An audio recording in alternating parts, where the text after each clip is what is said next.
السلام علیکم ورحمۃ اللہ وبرکاتہ۔ ناظرین و سامعین، استقبال ہے آپ کا ہمارے یوٹیوب چینل دیار تھانوی پر۔ ناظرین، آج ہم حضرت مولانا پیر حافظ ذوالفقار احمد نقشبندی نور اللہ مرقدہ کی والدہ محترمہ کا ایک مختصر سا واقعہ آپ کے گوشے گزار کر رہے ہیں۔ اس نیت سے آپ اس ویڈیو کو مکمل سنیں کہ ہو سکتا ہے کہ حضرت کے والدہ کے حالات اور حضرت کا آپ سے تعلق یہ ہماری زندگی کے اندر انقلاب اور بدلنے کا ذریعہ بن جائے۔ حضرت مولانا پیر حافظ ذوالفقار احمد نقشبندی صالح، عبادت گزار، متقی اور بہت پیارے آدمی تھے۔ ان کی پیدائش سن 1953 میں جھنگ شہر کے ایک دیندار گھرانے میں ہوئی۔ آپ کے والدین بہت نیک تھے، خصوصاً والدہ آپ کی تربیت کے حوالے سے بہت حساس اور فکر مند پارسا خاتون تھی۔ وہ ہمیشہ تہجد میں اپنے لاڈلے بیٹے کے لیے دعا گو رہتی اور اسے مستقبل کا عظیم داعی و مفکر دیکھنا چاہتی تھی۔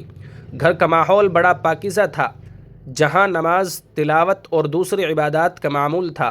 حضرت پیر صاحب نے اپنی والدہ کے بارے میں لکھا ہے کہ والدہ ماجدہ پابند صوم و صلات تھی۔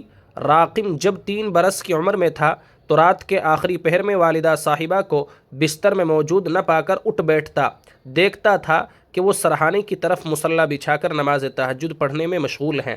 راقم منتظر رہتا کہ نماز کب ختم ہوگی۔ والدہ صاحبہ نماز کے بعد دامن پھیلا کر اونچی آواز سے رو رو کر دعائیں مانگتی۔ راقم نے اپنی زندگی میں تہجد کے وقت جس قدر اپنی والدہ صاحبہ کو روتے دیکھا ہے، کسی اور کو اس قدر روتے ہوئے نہیں دیکھا۔ بعض اوقات والدہ صاحبہ راقم کا نام لے کر دعائیں کرتی تو راقم خوشی سے پھر بستر پر سو جاتا۔ یہ حیات حبیب کے اندر لکھا ہوا ہے واقعہ۔ بہرحال اس واقعے سے یہ سبق ملا ہے کہ اگر آج کی مائیں بھی اس طرح کی ہو جائیں تو یہ امت بانج نہیں ہوئی ہے۔